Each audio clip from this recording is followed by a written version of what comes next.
नमस्ते साथियों, सशक्त भारत से मैं डॉक्टर आर के वर्मा। चुनाव के 4 चरण पूरे हो चुके हैं, 3 बाकी हैं। 4 जून को नतीजे आने हैं। आपने क्या एक बात पर गौर फरमाया है कि इन चुनावों की तुलना यदि आप 8 साल पहले अमेरिका में हुए चुनाव से करें तो हूबहू बिल्कुल एक जैसे चुनाव हो रहे हैं। अब मैं आपको याद दिलाता हूं, 8 साल पहले अमेरिका में क्या हुआ था। 8 साल पहले अमेरिका में चुनाव हुआ था हिलरी क्लिंटन और डोनाल्ड ट्रंप के बीच में। और उस चुनाव में हिलरी क्लिंटन ने, ऐसा कहा जाता है कि सारे मीडिया हाउसेस को खरीद लिया था। एक अमेरिका में ही नहीं, पूरी दुनिया में एक परसेप्शन बन गया था कि हिलरी क्लिंटन बहुत बड़े मार्जिन से ये चुनाव जीतने जा रही थी। और हम सब लोग सोचते थे कि ट्रंप तो हार रहे हैं, क्लिंटन जीत रही हैं। डिबेट्स होती थी, डिबेट्स में भी ट्रंप जीतते हुए नजर आते थे, दिखाया जाता था कि हिलरी जीत गई। ये सारी नौटंकी जब तक चुनाव का दिन नहीं आ गया चलती रही। और जब गिनती शुरू हुई वोटों की तो उस समय ट्रंप मीलों आगे थे हिलरी क्लिंटन के, कहीं कोई कंपैरिजन ही नहीं था। लोग आश्चर्यचकित हो गए कि ये हुआ क्या, हिलरी क्लिंटन के बारे में तो इतना सब कहा जा रहा था। मुझे ऐसा लगता है कि उस बात की नकल इस बार चुनाव में की गई है भारत में भी, और वो करी गई है कि किसी तरीके से फंडिंग करके मीडिया हाउसेस को खरीद लो। लोगों को, जो सोशल मीडिया इन्फ्लुएंसर होते हैं, इन्फ्लुएंसर बहुत सारे आपने अभी, कौन, ध्रुव राठी टाइप का और कई एक आपने इन्फ्लुएंसर देखे होंगे। सबको पैसा दो, सबको खरीद लो और खरीद करके एक परसेप्शन बनाओ। खरीदने में वो इतने आगे थे साथियों कि उन्होंने ज्योतिषियों को खरीद लिया, कहा कि तुम अपना बनाओ, उसको स्पॉन्सरशिप करके लाखों करोड़ों की लाइकिंग दिलवाई गई। आप में से जो लोग YouTube पर हों वो देखें कि YouTube में दीपक शर्मा जैसे और पुण्य प्रसून वाजपेयी जैसे और ऐसे तमामों नाम, और वो जो आपके NDTV वाले जो निकाले गए थे, वो सब जितने नाम वाले हैं उनके वीडियो भरे पड़े हैं, गारंटी दे रहे हैं। वो जो यादव, वो भी गारंटी दे रहे हैं, उन्होंने कर दिया कि बीजेपी की 200 से ज्यादा सीट ही नहीं आ रही है।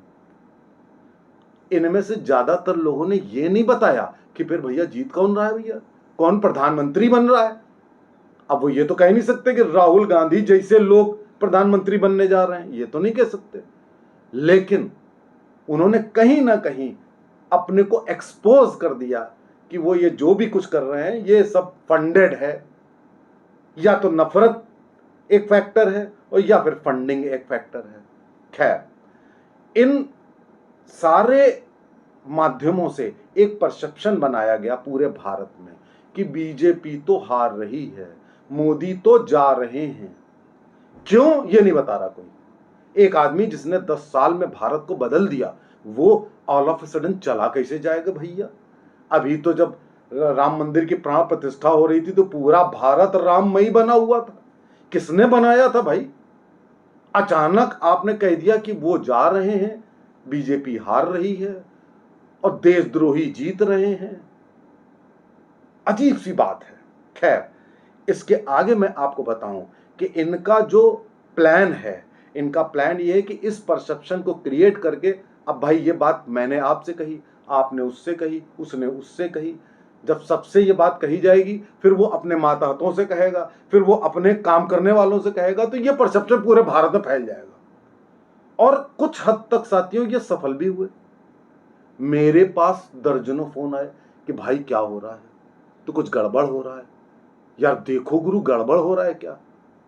अब मैं क्या देखता, मैंने कहा ऐसा कुछ नहीं है, ऐसा कुछ नहीं होने जा रहा है। लेकिन यहां की जो जनता होती है कहीं ना कहीं अफवाहों से प्रभावित हो जाती है। तो साथियों, ये चुनाव अमेरिकन पैटर्न पे हुआ और अपोजिशन में से किसी ने भी ये नहीं बताया कि तुम्हारी क्या योजना है। राहुल गांधी ने अपना विजन नहीं बताया, ममता बनर्जी ने अपना विजन नहीं बताया। राहुल गांधी तो गायब हैं, वो प्रॉक्सी से लड़ रहे हैं ये चुनाव को। अरविंद केजरीवाल जेल से निकल के आए, पहले तो घर में मारपीट करवा दी, उनके खिलाफ एफआईआर होनी चाहिए, उनको दोबारा जेल में बंद करना चाहिए, क्योंकि कोई भी जमानत पे जो रिहा हुआ व्यक्ति है वो वायलेंस या क्राइम कर ही नहीं सकता, अपने घर में अलाउड नहीं है, पता नहीं कैसे घूम रहे हैं। और एक ही बात बार बार दोहरा रहे हैं कि मोदी ये चुनाव अपने लिए नहीं लड़ रहे हैं। अरे भाई, किसके लिए लड़ रहे हैं? क्या मोदी बीच में गद्दी छोड़ देंगे? अरे भाई, अगर 75 की बात मोदी ने कही भी है कुछ लोगों के लिए, तो ये कही है कि 75 के बाद वालों को टिकट डिस्ट्रीब्यूशन नहीं करेंगे। लेकिन अगर 73-74 वाले को टिकट दे दिया, तो वो अगर एमपी बन गया या मिनिस्टर बन गया या प्रधानमंत्री बन गया, तो क्या उसको बीच में से निकाल देंगे क्या? ये तो नहीं कहा ना। तो अगर मोदी 74 साल में प्रधानमंत्री बन जाते हैं 73.5 में, तो 78-79 तक प्रधानमंत्री तो बने रह सकते हैं ना। तुम इसमें क्यों तुम्हें आपत्ति हो रही है कि बीच में छोड़ देंगे? अरे भाई, क्यों छोड़ देंगे भाई बीच में? कब कहा मोदी ने कि कोई एमपी जो 73 साल की उम्र में एमपी बने हैं, वो जैसे ही 75 हो तो वो एमपी अपने त्यागपत्र दे देगा? कहने का तात्पर्य साथियों ये है कि येन केन प्रकारेण केवल मोदी को बदनाम करो, ये इनका एजेंडा है। इनका एजेंडा ये कभी नहीं है कि हमारा विजन ये है कि हम भारत को कैसे बदलेंगे, हम भारत में कैसे तरक्की करेंगे। कभी आपने नहीं सुना होगा, और ये सुना होगा तो केवल आपने मोदी जी से सुना होगा, हमारे सारे नेताओं से सुना होगा।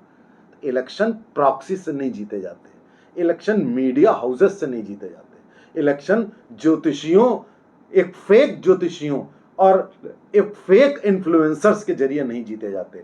इलेक्शन जीते जाते हैं अपने काम, अपनी आइडियोलॉजी, अपनी सोच और अपना इंटेंशन, इसके द्वारा, जिसमें आप जीरो हैं, बिग जीरो।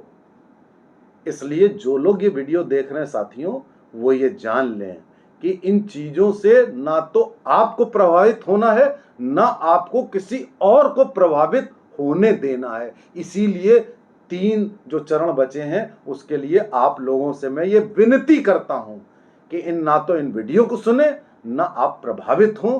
केवल एक राष्ट्रभक्त सरकार को चुनकर भारत का भविष्य बनाइए। नमस्ते, जय हिंद, जय भारत।